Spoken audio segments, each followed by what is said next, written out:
Olá, pessoal! Agora sim é para valer. Sejam muito bem-vindos ao nosso curso de segunda fase, aqui na parte destinada às peças e às questões, né? Agora nós vamos começar a falar das peças, vamos falar da reclamação trabalhista, depois vamos falar das respostas do réu no processo do trabalho, da ação de consignação e pagamento, e quando você vê, você vai sentir que está pronto, preparado para fazer qualquer peça que apareça na sua prova. Começamos agora a parte que mais pode amedrontar na nossa prova, que é a identificação e a resolução da peça. Você vai, e esse é o nosso objetivo, sentir alegria, prazer, vontade de desenvolver uma peça processual. Porque nós vamos tentar, a partir de agora, criar um esquema para ela. Sabe? Se for uma reclamação trabalhista, o que você marca no rascunho? O que você faz em primeiro lugar? O que você faz depois? Você só precisa se entregar, confiar e deixar que nós possamos apresentar isso para você. Combinado? Bom, se você ainda não assistiu a aula de cronograma, quer dizer, aquele bloco de apresentação do curso e sugestão de cronograma, então você precisa fazer um pause aqui, ir lá procurar, porque ele é por primeiro. Lá são as dicas de como você tem que fazer para aproveitar da melhor forma possível o curso que você adquiriu, esse nosso curso de segunda fase. Nós, como temos um curso online para você, temos a disponibilidade, temos a possibilidade de oferecer para você um bom conteúdo, bem completo, sabe? Que vai permitir que você, com tranquilidade, possa resolver qualquer peça na prova. Mas também sabemos e somos realistas, o tempo é curto até lá. Então é preciso organizar esse tempo para você poder aproveitar todas essas aulas que estão e que ainda estarão à sua disposição até o final do nosso curso. Então, é muito importante que você pause e vá lá assistir aquela aula de sugestão de cronograma. Uma das coisas que nós destacamos lá para você é que você precisa ter o material impresso. Impresso para acompanhar essa aula agora. Nosso objetivo é que a matéria fique na sua cabeça aqui já na aula, que a aula seja suficiente para você. Mas aí não dá para eu falar reclamação trabalhista e você escrever reclamação trabalhista. Você vai ter um péssimo aproveitamento. Então agora você tem que se libertar. Tem o material impresso, ou então tem o livro de segunda fase, que é da editora Juspodium. O que nós vamos ter na aula, oferecer para você na aula, tem no livro, ou também tem impresso para você. Eu só preciso que você esteja com o material. O que é mais importante para mim agora é que você tenha um melhor, 100% de aproveitamento nessa aula. Saia pronto para fazer uma reclamação trabalhista. Para isso você tem que ter esse material impresso, caneta, vai puxando flecha aí no material, caneta marca texto, vai puxando post-it, se você tiver como ter acesso a eles, coloque aí para colocar as informações a mais, aquilo que você quer destacar, aquilo que você precisa memorizar. Combinado? Então, ainda não está impresso? Pausa. Vai lá, imprime o material, ou vem com o livro. Ainda não chegou o livro? Então, imprime só dessa aula. Vem acompanhar a aula com material impresso. Você vai ver a diferença que vai fazer. Vem cá, seja bem-vindo.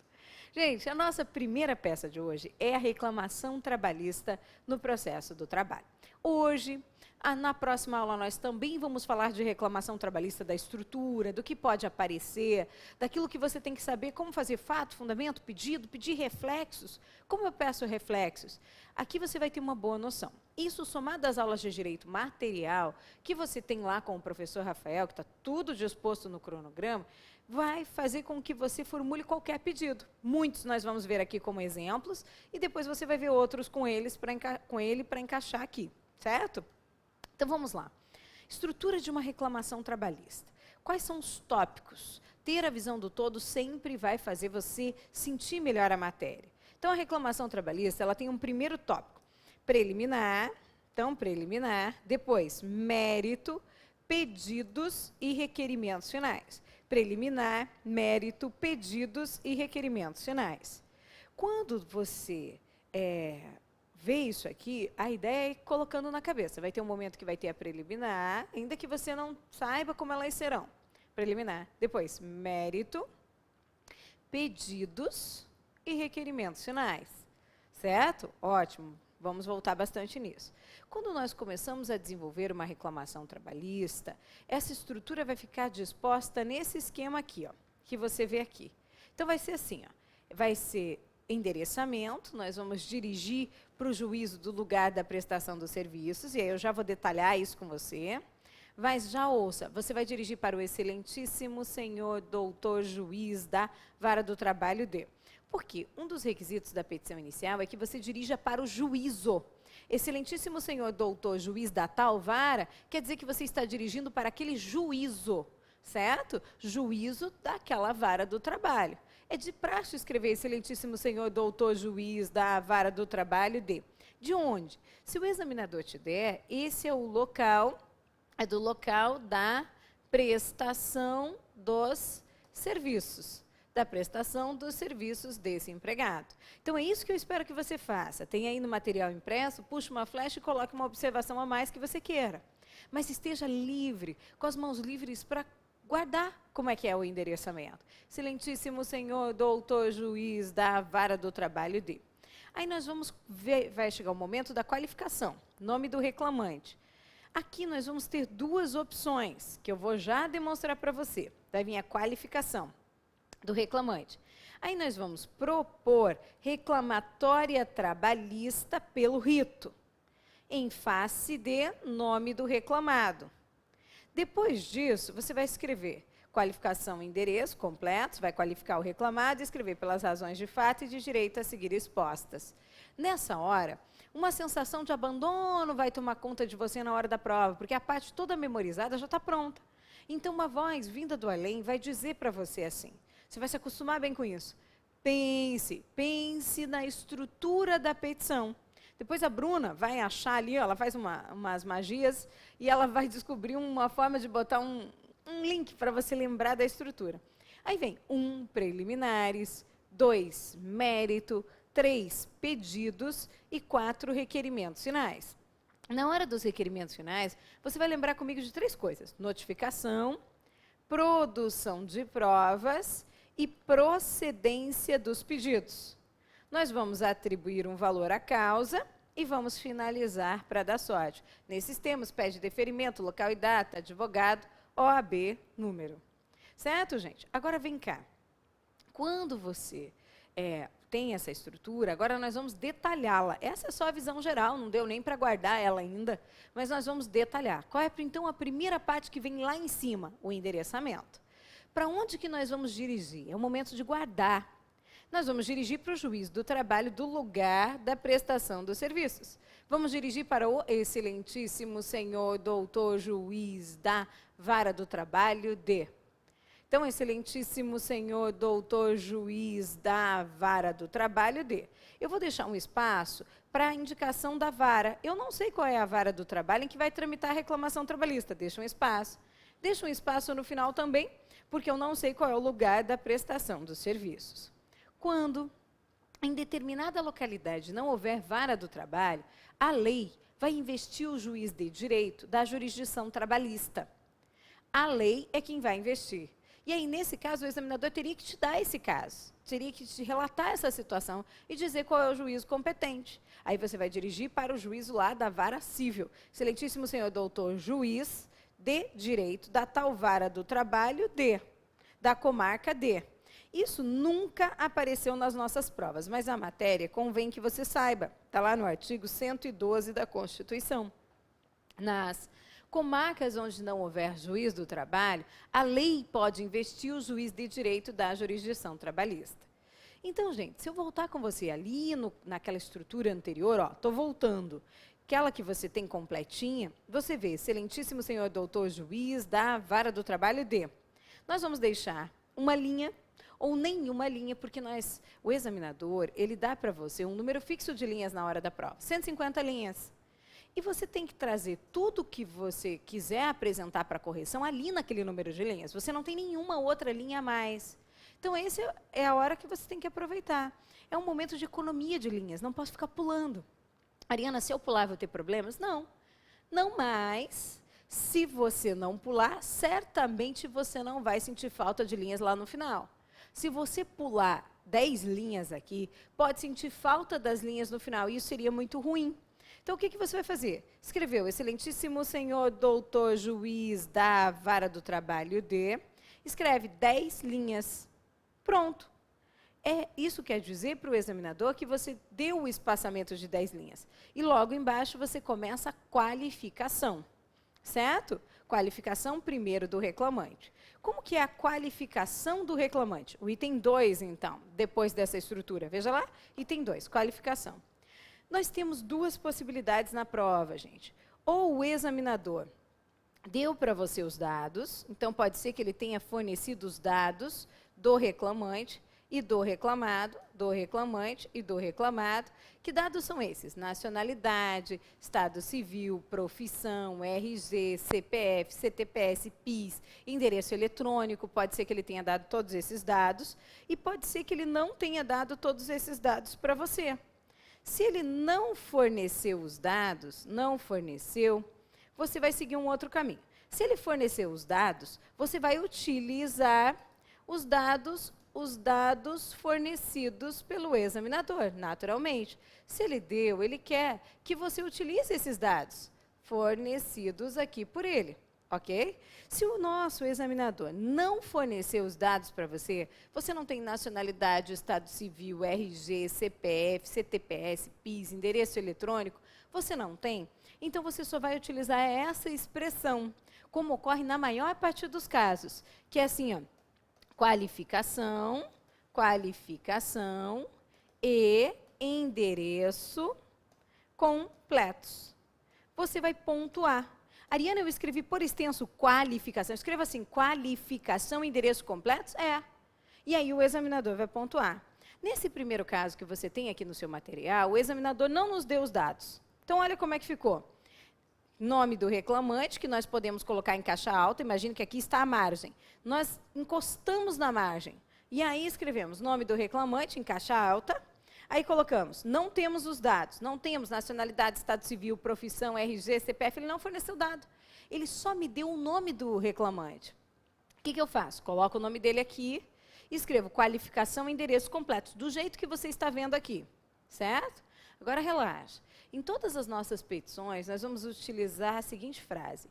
Vem respeitosamente perante Vossa Excelência, por intermédio do seu advogado adiante assinado, procuração anexa dentro de um parênteses, com o escritório profissional no endereço completo, onde recebe intimações e notificações. Então, imagine, ele também não me deu o endereço do advogado. Então, com o escritório profissional no endereço completo, onde recebe intimações e notificações. O que eu vou fazer? Eu vou separar por cores aqui para você colocar na cabeça desde agora, tá? Então, olha só. Temos lá no começo, lá em cima você vai colocar, então, qualificação e endereço completos. Para dar o link na frase, nós vamos escrever, vem respeitosamente perante Vossa Excelência. Existem várias formas de você escrever isso aqui. Só que lá no escritório você tem um computador para te ajudar, concorda comigo? Aqui nós não temos. Então, temos que guardar uma única forma, vamos adotar essa. Então, mesmo que você tenha outra, guarde essa, que é a que você vai ouvir em todas as aulas. Vem, dá para ver essa cor? Respeitosamente, perante Vossa Excelência, por intermédio do seu advogado adiante assinado, procuração anexa. Agora vem a parte do escritório, tá vendo? Agora vem com escritório profissional no endereço completo, onde recebe intimações e notificações. E aí vem com fulcro no artigo, aí vem aqui, com fulcro no artigo 840 da CLT. Você vem interpor não, é para recurso. Agora, essas coisas parecem pequenas, mas lá na frente vai ficar grande. Então, desde agora, você vai se preparando. Você vem interpor, não, interpor é para recurso. Você vem impetrar não, é para mandado de segurança. Você vem o quê numa reclamação? Você vem propor. Propor reclamatória ou reclamação trabalhista pelo rito. Esse nós vamos aprender a definir na nossa próxima aula. Então, pelo rito, em face de... Em face de quem? Agora vem nome do reclamado. Aqui a lógica é a mesma. Se o examinador fornecer os dados, você vai utilizar os dados fornecidos. Se ele fornecer os dados do reclamado, pessoa jurídica de direito privado, é porque ele quer que você utilize. Se ele, como nesse exemplo, não forneceu, basta escrever qualificação e endereço completos. Então, em face de nome do reclamado, qualificação e endereço completos, pelas razões de fato e de direito a seguir expostas. Quando você ouve pelas razões de fato e de direito a seguir expostas, daí já, pelas razões de fato e de direito a seguir expostas, uma voz vinda do além vai aparecer na sua cabeça. E ela dirá assim: pense na estrutura da petição. Aí, nessa hora, você vai parar, como se você fizesse uma pausa, e lembra qual é a estrutura da petição. Desta petição. 1, preliminares. 2, mérito. 3, pedidos. E 4, requerimentos finais. Porque aí você recebe de si para si mesmo uma ordem: pare para procurar as preliminares. Agora, pronto, você não está sozinho, você está pronto para fazer o mérito. Terminei o mérito e agora, pedidos, vou repetir os pedidos e os requerimentos finais. Todos tópicos que nós ainda vamos estudar. Mas esse vai ser um momento no dia da sua prova em que você vai fazer uma pausa para lembrar. Combinado? Tá. Agora vamos imaginar que depois do endereçamento, excelentíssimo senhor doutor juiz da Vara do Trabalho D, você escreveu 10 linhas e veio para a qualificação. E o examinador, ele te deu os dados. Então, você vai escrever nome do reclamante, nacionalidade, estado civil, profissão, portador da cédula de identidade, então RG, CPF, CTPS, PIS. Você tem que acrescentar aqui, acrescente aí, endereço eletrônico. Endereço eletrônico. Tem que colocar o e-mail eletrônico. E aí sim, residente domiciliado no endereço completo. Se o examinador não te deu o endereço completo, você utiliza a expressão endereço completo. Aí, vem respeitosamente perante Vossa Excelência, por intermédio do seu advogado adiante assinado, procuração anexa com escritório profissional no endereço completo. Vamos imaginar que ele não deu os dados, como nunca fez, do endereço, nunca deu os dados do escritório do advogado. Então, no endereço completo, onde recebe intimações e notificações, com fulcro no artigo 840 da CLT. Como é uma reclamação trabalhista, você vem, dê bastante atenção a essa parte, propor. Tenta imaginando, propor reclamatória trabalhista pelo rito, em face de. Essa parte em face de, acredite, às vezes você esquece, é uma coisa simples, mas você não pode se sentir angustiado na prova com pequenos detalhes. Então, em face de, você vem propor reclamatória trabalhista pelo rito, em face de. Nome do reclamado. Aí, ele deu os dados. Pessoa jurídica de direito privado, se for o caso, inscrita no CNPJ sob número tal, com endereço eletrônico, você tem que indicar também endereço eletrônico tal, estabelecida no endereço completo. E aí, pelas razões de fato e de direito a seguir expostas. Quando você escreve pelas razões de fato e de direito a seguir expostas, uma sensação de paz vai tomar conta de você. Uma voz vinda do além vai surgir e vai dizer para você: pense na estrutura dessa petição. Qual a estrutura dessa petição? 1, preliminares. 2, mérito. 3, pedidos. E 4, requerimentos finais. Certo, gente? Pronto. Aí vem preliminares. Quando você pensa em preliminar, o que é preliminar? São poucas as preliminares em uma reclamação trabalhista, pouquíssimas. Você pode até pensar na preliminar de comissão de conciliação prévia, talvez você tenha aprendido na faculdade, mas ela é desnecessária. É desnecessário tratar da comissão de conciliação prévia em preliminar de uma reclamação trabalhista. É desnecessário. Por quê? Porque não é mais obrigatória a passagem pela comissão de conciliação prévia. O STF, em 2 ADIs, 2139 e 2160, ele deixa claro que não é obrigatória a passagem pela comissão de conciliação prévia. Você pode passar. Se você passar pela comissão de conciliação prévia e lá for celebrado o acordo, aquele acordo, o termo de conciliação, tem eficácia liberatória geral da quitação ao contrato de trabalho. Se você passar pela comissão de conciliação prévia e passou porque quis, o reclamado também compareceu porque quis, foi lavrado o termo de acordo e não foi pago, ele vai ser executado na Justiça do Trabalho. Excelente. Mas se você não passar pela comissão de conciliação prévia, não tem problema nenhum. Você pode ir direto à Justiça do Trabalho. Então, não é necessário abrir a preliminar de comissão de conciliação prévia. Falo desse tópico para quê? Para que você se sinta seguro em não tratar da comissão de conciliação prévia. Mas, Ariana, eu gostaria de tratar. Eu falo o quê? Aí você fala que não é necessário. Você vai esclarecer que não passou pela comissão de conciliação prévia, uma vez que esta é uma faculdade do autor nos termos das liminares concedidas, e aí guardar as liminares, concedidas nas ADIs 2139 e 2160.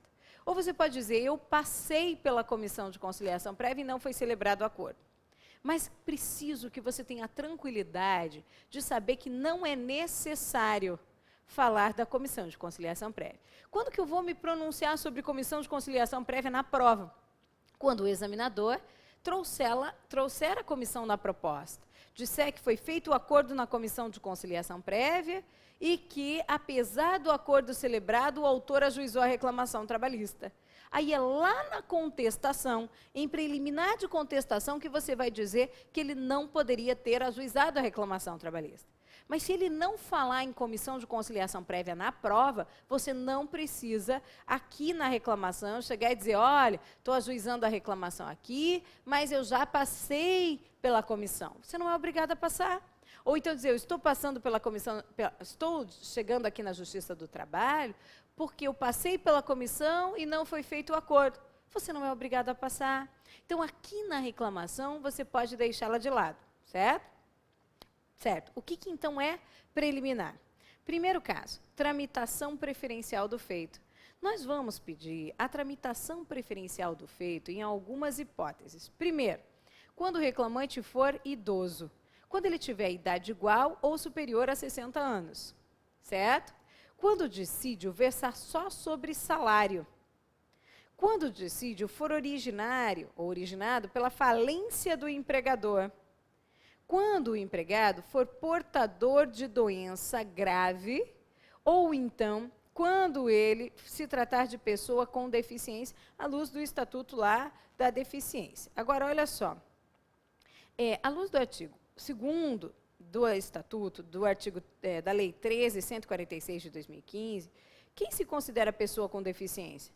Aquela que tem algum impedimento de longo prazo, de qualquer natureza, de natureza física, mental, intelectual ou sensorial, a qual interação com uma ou mais barreiras pode obstruir sua participação plena e efetiva na sociedade em igualdade de condições com as demais pessoas. Então, olha só, se ele tiver alguma limitação física, mental, intelectual, que lhe impeça de ter uma participação plena na sociedade, igualdade de condições com as outras pessoas, você pode pedir a tramitação preferencial do feito, porque ele se enquadra no conceito de deficiência. Ok, gente? Então, olha só, quando que você vai pedir a tramitação preferencial do feito? Na hipótese em que o examinador relatar que o empregado, nosso cliente, é idoso, tem idade igual ou superior a 60 anos. Ok. Quando ele for portador de doença grave, o examinador vai deixar isso muito claro. Quando ele for portador de deficiência, o examinador vai dar essa dica. Quando o dissídio versar só sobre salário mesmo, não são verbas de caráter salarial, salário do mês. Ou então, quando for originário o dissídio, a reclamação, por causa da falência do empregador. Esses são tópicos que você vai ler aqui e depois você vai marcar lá no seu material, certo, gente? Vai lá na sua CLT. Você já está com a sua CLT? Ariana, eu ainda não estou com a minha CLT, não chegou, já estou assistindo essa aula, não tem problema.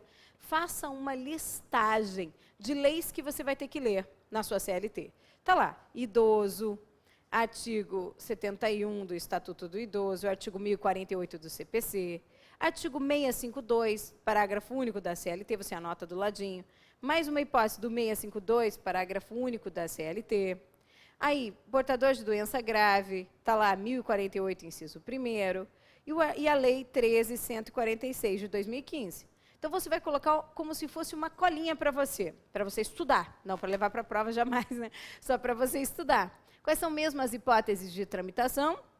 Então, você colocou lá, Estatuto do Idoso, fez uma listinha. Depois o outro, todos os que estão aqui. Aí é só você colocar no seu papelzinho, para depois você procurar na CLT. Lá na CLT vai ter tramitação preferencial do feito no índice e tem essas hipóteses, certo? Ótimo. Então, estão os artigos aqui que você vai ler lá depois.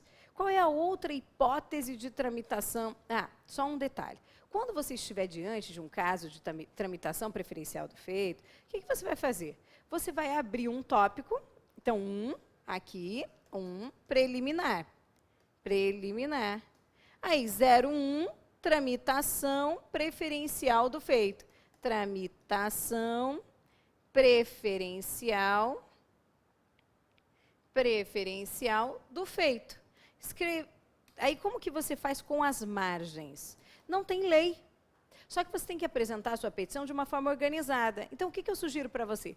Todos os títulos, nós vamos colocar rente à margem. Todos os títulos. E aí, sempre que formos iniciar um parágrafo, dentro de cada título, nós vamos dar o espaço para iniciar esse parágrafo equivalente a uma tampa de caneta Bic.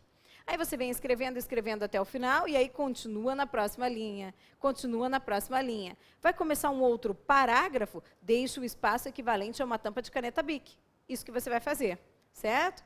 Quando o seu caso for de tramitação preferencial do feito, você vai abrir um parágrafo simples, para dizer que o reclamante tem idade superior a 60 anos, por isso ele faz jus à tramitação preferencial do feito nos termos dos artigos. Aí você não vai saber os artigos de cor, não tem a mínima necessidade, nos termos do artigo 71 da Lei 741 de 2003 e do artigo 1048, inciso 1º do Código de Processo Civil, razão pela qual requer-se a tramitação preferencial do feito. Certo?